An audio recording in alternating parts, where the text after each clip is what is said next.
Hey guys, welcome back to the channel.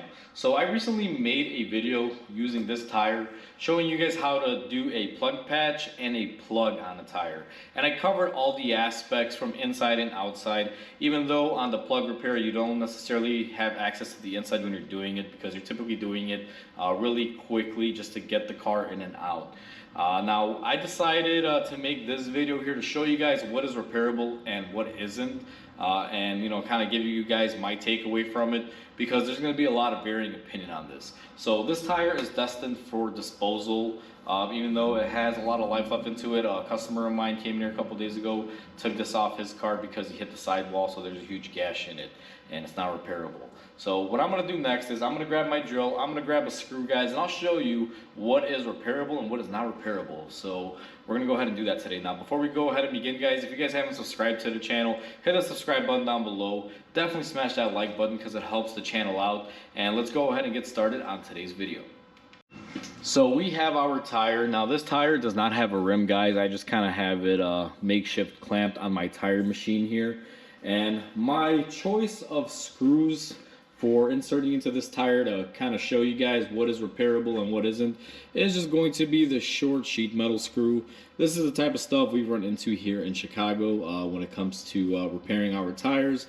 It could be a nail, it could be a screw, I mean it could even be like a railroad tie, even a wrench. Like, you'd be surprised, guys, over the years of me repairing tires and working in this industry, I found a lot of weird stuff that can penetrate a tire. Anything from like a handle shank, a hammer, to a railroad tie, to even just nuts and bolts that you would use for construction. You'd be surprised. I've taken out quite a bit of stuff. The craziest one that I ever had was a pry bar that was stuck in a tire and they towed it in, and I kid you not, it was a full-length mechanic's pry bar that was jammed in the tire. I don't know how that happened. Maybe a mobile truck dropped it on the road somewhere and some unlucky person ran over it. But either way, in today's video we're not going to go that extreme because there's no way I can get a pry bar to go through there unless I was the Incredible Hulk. So we're just going to stick to our little screw here. So to make this video a little bit easier to understand, guys, I'm going to show you guys where it's acceptable to repair, where it isn't, and where I have typically gauged it throughout the years from my experience. So starting off, typical areas of repair are typically going to be within the center of these treads. Now you can see I have this white line and this white line here. So anything in between here, industry standard when it comes from tire manufacturers and things of such, they say this is completely repairable.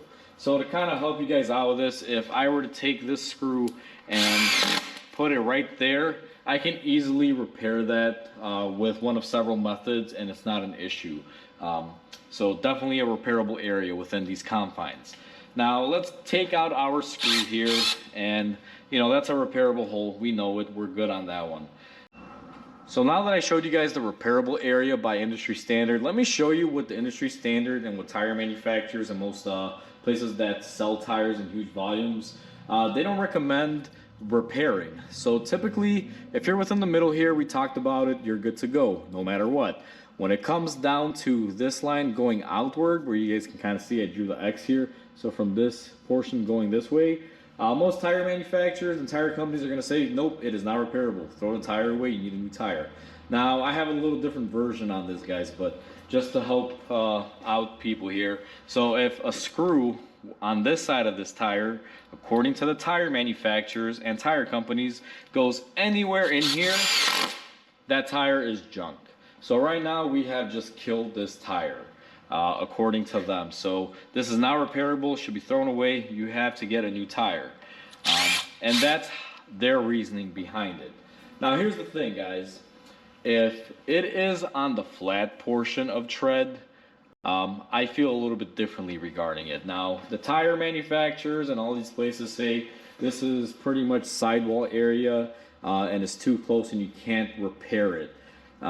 I agree to a certain extent, and I'm going to explain that in the next clip, but let me explain something to you guys. If you look at your tire and you can kind of move it around, you will see it starts getting a lot of deflection right about this area. I don't know how well you guys will pick it up, but you can see I can pretty much bend it up to the point of this area right here. Now that's where the sidewall starts, in my opinion. Tire manufacturers view even this portion as this portion here. So this hole that we made up here is virtually the same as you taking this and making a hole right there. Now notice when I drilled this hole up here, it actually fogged me a little bit. That's because we still have a steel belt there. Whereas on the actual sidewall itself, guys, there's nothing here but rubber. Nothing's really reinforcing it. They're counting on the air. So they're looking at this hole up here the same as this sidewall hole. Now I agree, if you have a nail or anything on this wall, that tire is junk. You're not gonna be able to repair it. I completely agree with that. But I don't really consider this to be a sidewall as they want to. So let's go ahead and take the screw out of here. And I'm gonna take you guys to the other side of the tire, which is going to be this side, and show you what I found out working with a lot of tires throughout the years. So now we are looking at the other portion and the other side of the tire. I think I need to give you guys a little bit more of an angle. Now this is what I've learned throughout the years when it comes to tires. Just to help people make a wiser decision and hopefully not spend money on a tire that could be replaced. If you look at here, we have our middle, which we all agree is fixable on. And then here we have a portion, this is where the sidewall is. You guys will see it's basically painted all white. Now the all white portion, in my years of experience, is the portion that you do not want to repair and you cannot repair. It's not even a question of if you can or cannot, it's just you shouldn't and just don't do it. You're calling for bad news if you were to do that. Now unlike other manufacturers of tires and all these big companies, guys, that tell you you can't really put anything here, I feel a little bit differently because right up to here, I don't know how well the camera is going to pick it up, but if you look at your tire, you can kind of see that this is kind of right where the area starts tapering off. Actually, right here, this little line that's in the tire, that's where it starts becoming more sidewall. Now, this technically, to me, wherever you see these cutout treads, is not really a sidewall, but I clearly do not want to plug it up all the way here like in the corner. That's why we are cutting it off here. We only stay within the flat boundary areas. Because even though we'll still have a steel belt right up to here possibly, that doesn't mean you should repair it on the very edge because, you know, it can create issues. Now, up to where our white marking line here is, we are able to repair it. So this little portion here we can repair. And the main reason why we can is, I'll show you right now, is because this is still flat and it's still considered to be in the center. And if we take our screw here and drill it in, you guys will notice that we are fighting it. It's not going to go on as easy as the next drill type that I'll show you. So we're going to go ahead and drill here and just pay attention to the noise. So notice it has an impacting motion and it fights it a little bit. This to me, guys, is acceptable and you can repair it.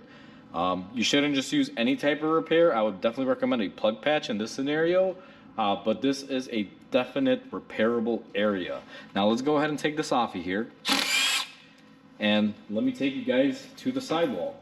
Now, if it's physically on the sidewall here, look how easy this is gonna go in. My gun didn't even impact. That's because the sidewall is just rubber, guys, and you shouldn't really patch up a sidewall because there's no rigidity there. All right, guys, so in this video, you guys just saw, hopefully my little, drawing on here can help you guys out and kind of see the differences. The reason why I want to make this video and show you guys this is because there's a lot of tires out there that a lot of tire shops don't repair because they say they're not repairable and they just wind up throwing them out, and it just creates a lot of waste out there. Now, there are certain parameters that I'm sure manufacturers are looking at when they're doing this sort of stuff, but to me, guys, as long as it's a flat surface on the actual tread, I would consider it as repairable. Now it depends, you could view it one or two ways. This is kind of like the glass half full or glass half empty approach. It just depends on how you view it and what your opinion is on it. But I've worked at a lot of places, even a lot of big dealerships, that they kind of disregarded this tire method that, the tire associations or tire makers want you to follow. And they would just say as long as it's flat and it's within the treads and it doesn't go beyond it, it's typically repairable. And that's what I find is very, very true. As long as you stick within the tread areas, typically you're fine. Wherever you start seeing a curvature, you want to avoid that area and then go possibly up another inch from that area just to play it safe. and that'll pretty much give you the best guideline there, and you know, you won't have any issues. And you know, this video, guys, is going to be probably controversial. A lot of you may say, nope, it doesn't matter. I agree with the manufacturers. You got to throw it away. If you're repairing it, you're putting people in danger. Again, I worked at places that were dealerships that, you know, recommended doing it this way. And I've done it the way that I showed you, you know, where it's acceptable on the flat areas, guys, on the tread areas, and it's never been an issue. Now, that's not to say that it can't ever be an issue, because there's always an exception to everything, and what can go wrong will go wrong. You know, that's kind of like the theory behind that. But in my years and in my experience with everything that I've done, me doing it the way I showed you guys on this side has always worked out and never had an issue. You know, to me, it's just like I said earlier, it's just a waste when you can repair tires within the tread area, but they say you cannot because it's unsafe. And I find that, you know, kind of disappointing. But you know what? At the end of the day, it is what it is. Different places have different rules for this, so depending on where you go, as you guys can clearly see in this video, I'm showing you guys two different types of opinions. You know, one is based off experience and one is based off of whatever tire manufacturers say. That a lot of people might say that's considered to be biased. A lot of people may say my opinion is may considered to be biased, you know, because at the end of the day, people are going to actively be very strong-willed and hold out to whatever their opinion is. And I get that. So I'm not saying you have to accept what I'm saying here or say it's true or agree with me, but this is just, you know, my explanation on things, guys. So hopefully you guys found this video interesting. Hopefully this video helps you guys out. I will have two videos out on how to do a plug repair and a plug patch repair using all this tire. So if those videos aren't out, guys, look out for them, or just search and, you know, they'll pop up. If they're already out, I will plug them at the end of this video. But with that said, guys, please comment, like, and subscribe. It definitely helps the channel grow. I hope you guys have a wonderful day, and I'll catch you guys on the next video.